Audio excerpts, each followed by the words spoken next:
Hello and welcome to today's Confessions of a Global Changemaker show. Oh my goodness. If you haven't read the bio that goes with this, right, go to the description right now and read the bio of this amazing guy, because we're going to tap into his mindset of how he has such a positive attitude of gratitude after everything he's been through. I'm going to be delving deep into his success strategies now that he literally talks to people all over the world, supporting them to get that bug for the attitude of gratitude as well. Chris, welcome to today's show. Hi, Sammy. Thank you very much for having me. I greatly appreciate it. Let's just first of all tell us where you're coming live from today. I am coming live from New Ulm, Minnesota. Minnesota? Yes. What's the weather like there? Because we finally got sunshine in the UK. Yeah, I hear it's that season now for that, isn't it? It is. It's nice and 72, I believe. We were just out fishing with our kids, and it was a little breezy and a little chilly at the beginning, but it warmed up quite nicely. So we're at a nice 72, which is about 23 or 24 degrees Celsius. Oh, very good. I think it's about 27 or 28 Celsius here today. So for once, we're actually a little bit warmer than you. Yes. It doesn't happen often. So I'm just, yay, we got the sunshine today.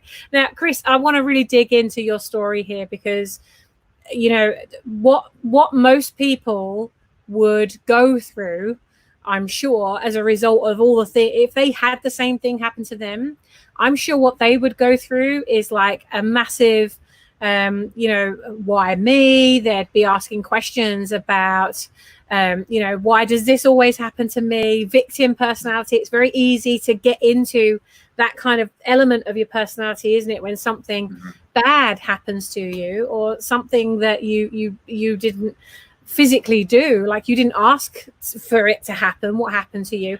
So I'm going to delve just very quickly into your bio to share with our viewers what actually happened. So in your bio, you say, in March 2015, I was a mild-mannered 40-year-old husband and father of 3 when one day I scratched my right hand on my garage wall. So you literally just scratched your hand on the wall.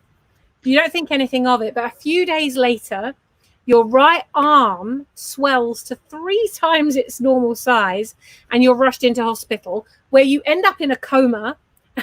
You're like all starting from a scratch on the wall as you just happen to catch it. So what happened next? So you get rushed into hospital. Did you even know that you were in hospital? Yes, I did. Just to back up a little bit, I was flying my son back and forth to get him to school because my wife takes our kids to school every morning. And as I was flying him a little far to the right, I scratched my hand on the wall, as you said. And then 3 days later, a bump had developed on my arm. I went into the walk-in clinic, and they said it might have been for bursitis. Keep an eye on it. Well, as I kept an eye on it, that bump started to grow and grow. And as you said, my arm became enormous. I explain it like I was the Incredible Hulk in mid-transformation. I was a puny banner on this side and raging Hulk on this side. And so it starts to get bigger and bigger. Like, were you in pain anywhere else in your body, or was it just literally, I mean, I should imagine it was getting quite painful as it started to swell as big as it did. It was tender. It wasn't excruciatingly painful, but it was tender, and I was becoming increasingly lethargic throughout the day, which is not my manner at all. And so my wife and I both knew something was going on. And so at 8 p.m. that night, she drove me to the emergency room. And when they admitted me and tried to get my blood pressure, they couldn't, because I had gone septic. Oh, crikey.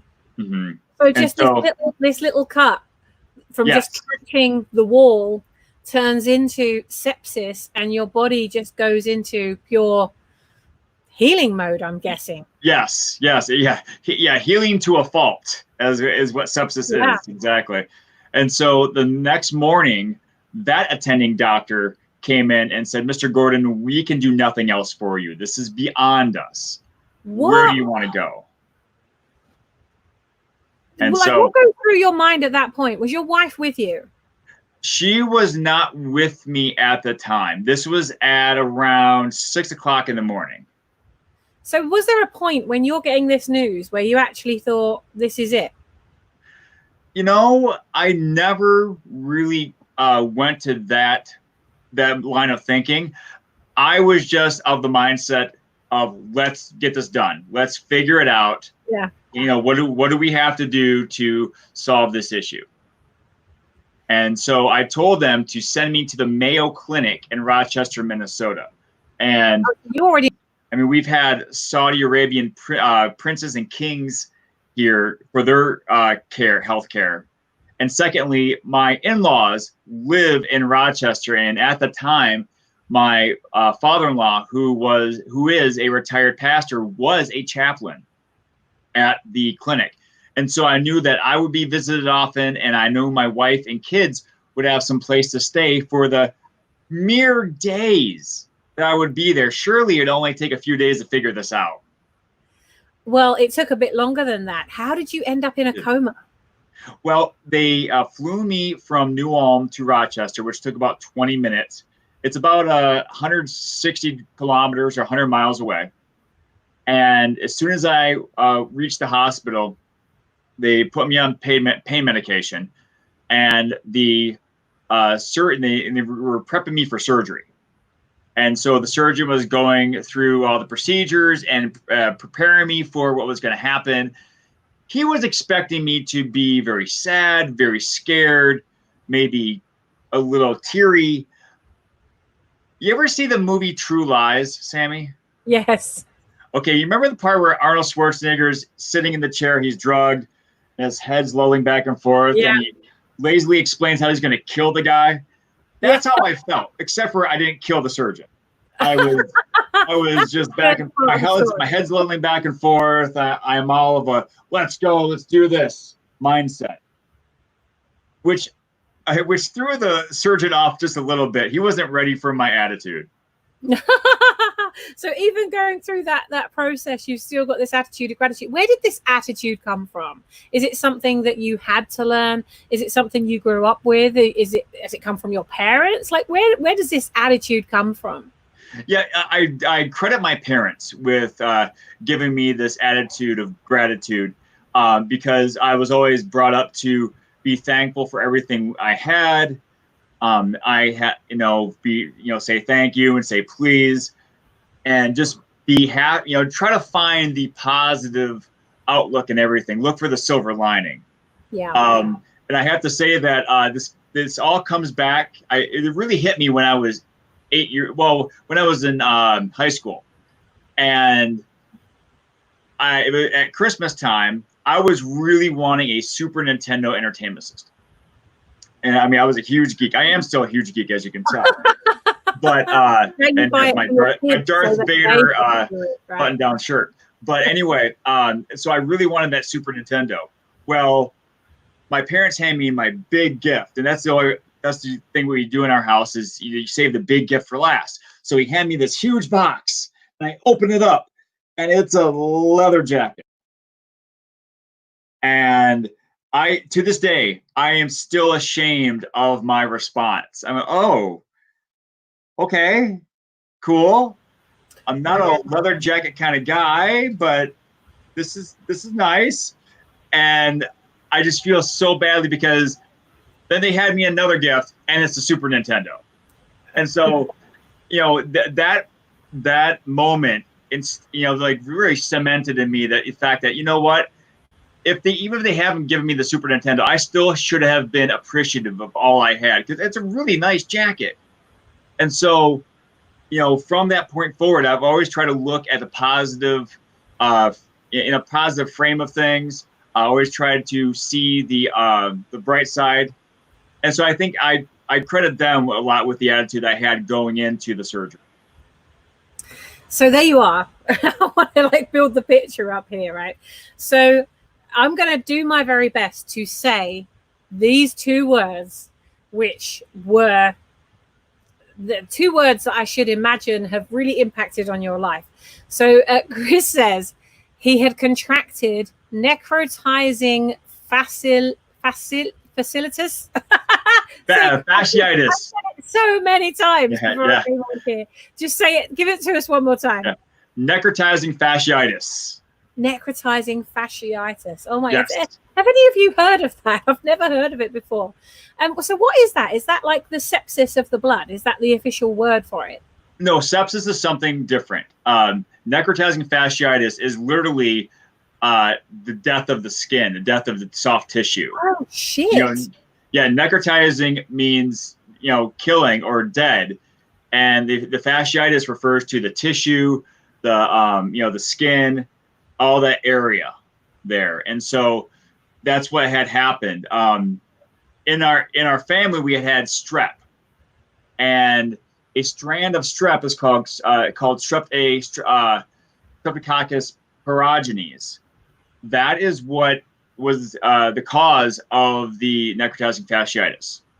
It had gotten to my cut, and then that's what, and it took a few days to start up, obviously, as I told earlier. But then when it did, that's how it really quickly progressed through my body. So, okay, so you're given this extra bad news. So not only is your arm like 3 times the size, not only are you kind of half Hulk, half Chris, not only have you got sepsis, now you've got this dead skin that's starting to expand on your body, I would imagine. So like when you look, could you even see your hand at that point?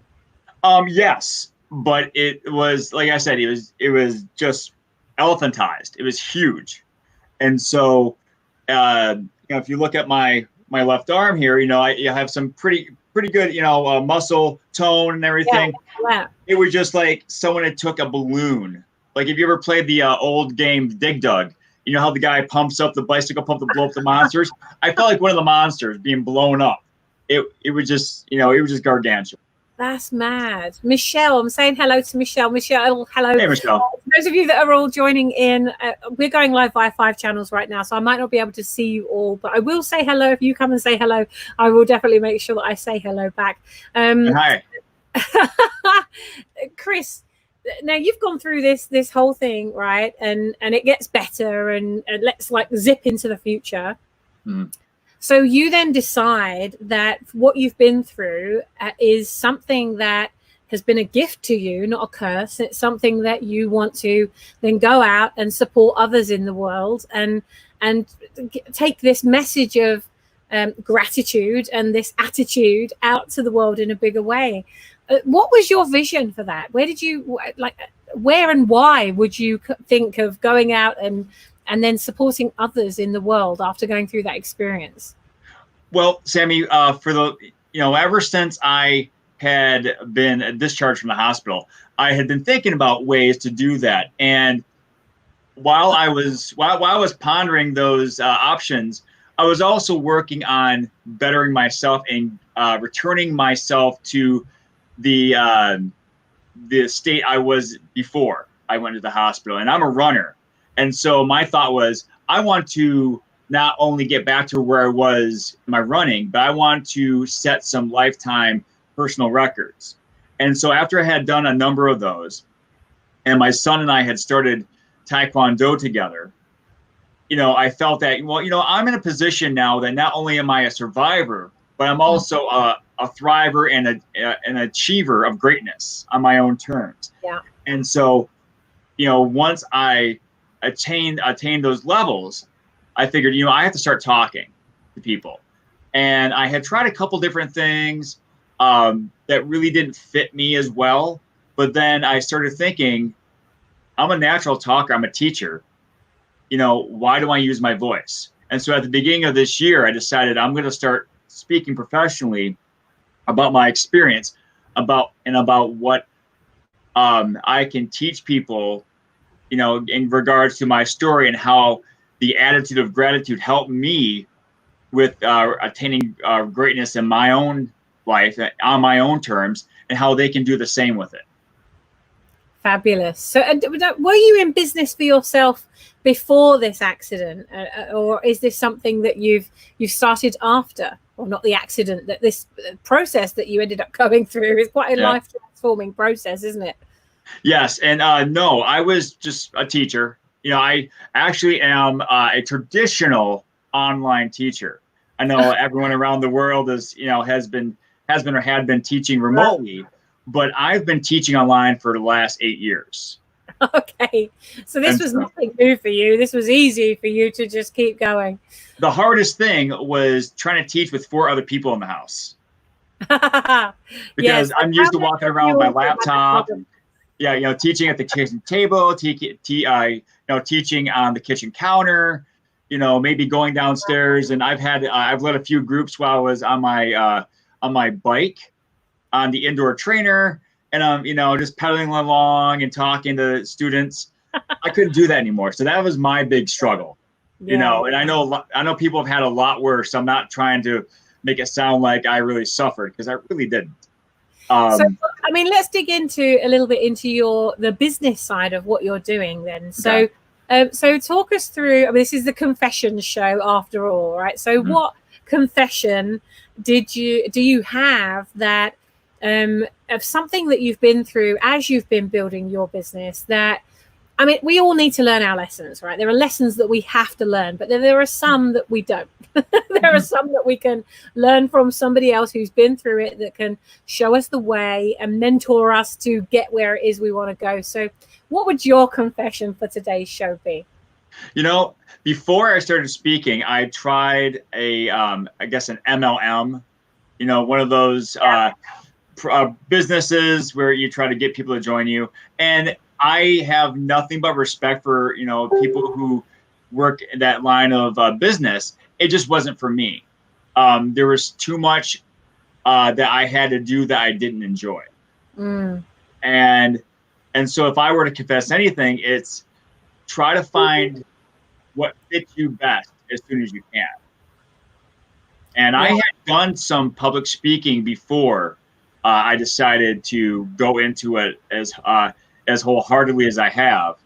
And I should have just realized, wow, I enjoy this way too much for this to be a once or twice a year event, because I would go into high school health classes and talk about the patient side of things. I would talk about how it was nice that the nurses, like my head nurse, one time she came in with a surprise for me. Now, I'm not sure if you've ever been in the hospital for a long time, Sammy, but when you're there for a month or two, like I was, they put up these posters on your bathroom wall or on a wall, and it's the getting to know you poster, and it has your name, your favorite food. One of the questions is favorite movie. Now, as you can see with Iron Man and Grover and Star Wars on my shirt, you would think it'd be one of those. But actually, my favorite movie is a movie called Blazing Saddles. Oh, isn't that a comedy? Yes, it is. It's a Western comedy. It's actually a biting social commentary. I remember that. And but I mean, I was thinking of the one movie I could watch over and over again and not get sick of it. And that was it. And so one Monday, the head nurse comes in. Her name is Chris as well. All excited. She came up to my hospital bed. Chris, I was thinking of you this weekend. I was at a garage sale and I got you this. And she handed me a DVD copy of Blazing Saddles. Brilliant. And it is one of my prized possessions. I absolutely love it. I absolutely love her for it. And so I would communicate that idea of being an observant and conscientious,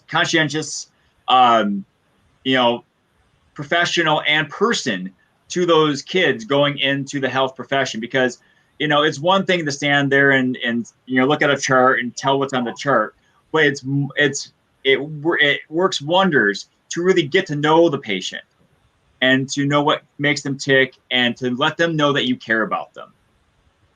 And so it was those instances out that I was participating in that made me really think, wow, I can connect with people this way. And I actually enjoy talking with people about my situation. Why do I do this more? And so I quit the MLM. I still do parts of it, but only for personal reasons, not the business side. And I started speaking. And so my confession is to take a note from Descartes: know thyself, and know thyself enough to do what you love and do it to your fullest extent. I love that. And if we don't, then we just end up really making a lesser difference and a lesser impact than we were put on this planet to make. We're all here for a reason. And some people, they just, they get on with their life the way that they are. But when you feel the calling, as you have, yes, and when you're given a reason, I can only imagine that the universe was actually giving you lots of little nudges that you weren't taking. And so in the end, it had to do something to put you on your ass so that you then be like, okay, I get it. All right. So that's what it did with me.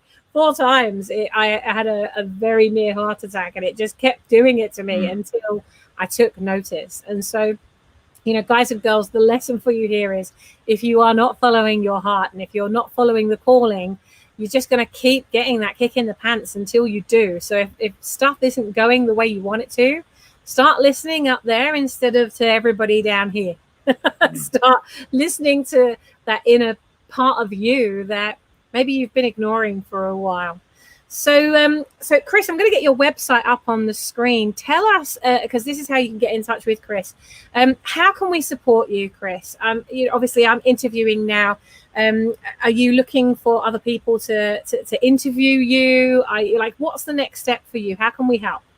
Oh, I really appreciate that, Sammy. It's going to my website, seeing what I can offer in terms of my professional speaking, because I am really excited to speak to groups, especially students, about my experience and living the attitude of gratitude, because I truly believe that without a positive outlook or mindset, you can't live a positive life. No. And our students, they want to have an impact, they want to make a difference, but until they can feel that positivity within themselves and be grateful for the things they already have, they're not going to, it's going to be really hard for them to find a purpose or find happiness in other places. You can't go and find happiness, you have to have happiness. Yeah. And grateful, being a grateful person is the first step for that. And so, please visit thank you. And so please visit my website. If I am more than excited about the prospect of traveling places to speak live. I am well versed in speaking virtually, because as an online teacher, I've been doing it for 8 years. Right. And so you can do that. I also have a podcast called Scar Bearers, and we talk about. I start talking about my experiences. My scars. You can see there. I'm a little ripped here, figuratively and literally. But I also interview people about their own scars, either physical or mental or emotional, and what the audience can learn from their struggles and their successes. I think there's no more important time than now. And actually, for those of you that are watching, if you know of somebody who has a business that communicates with young people or teenagers or even kids, Simon Ben, who's one of our Brand Builders Club members, Simon works specifically with 8 to 11-year-olds. If there's any of you out there, or if you know somebody that works with kids under the age of 18, I guess, please do reach out, connect with Chris, and let's see if we can make a difference to them. Because, and especially if you know somebody who's between 16 and 18 years of age, I think that what's happening in the world right now is affecting them more than any other age group. Because, I know that one of our daughters, she's 18, she was due to be going off to university. We have no idea, is the university going to even be open this year? There's so much uncertainty going on in the world right now, and they were already under enough stress about their exams, and then they couldn't do their exams, and everything's up in the air. Their future is so uncertain that if we could really reach as many 16 to 18-year-olds as possible with Chris's message, I think we could really change the landscape of the future of our young people, because what they go on to do, the younger generation are going to look up to them. And all of these generations behind us, these are our future entrepreneurs. These are our future world changers. So I really believe we've got to start paying it forward to that next generation and giving back as well. Make sure that we're giving back, which you're obviously doing in abundance. Chris, thank you so much for joining us today. I'm looking forward to watching your journey now that you're out there and you're starting to build the brand that you want to see in the world.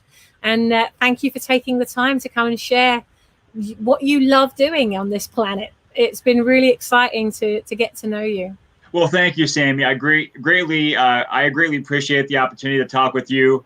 And I look forward to seeing what I can do as myself, but also what your show can do as well. I thank you for your time. You're very, very welcome.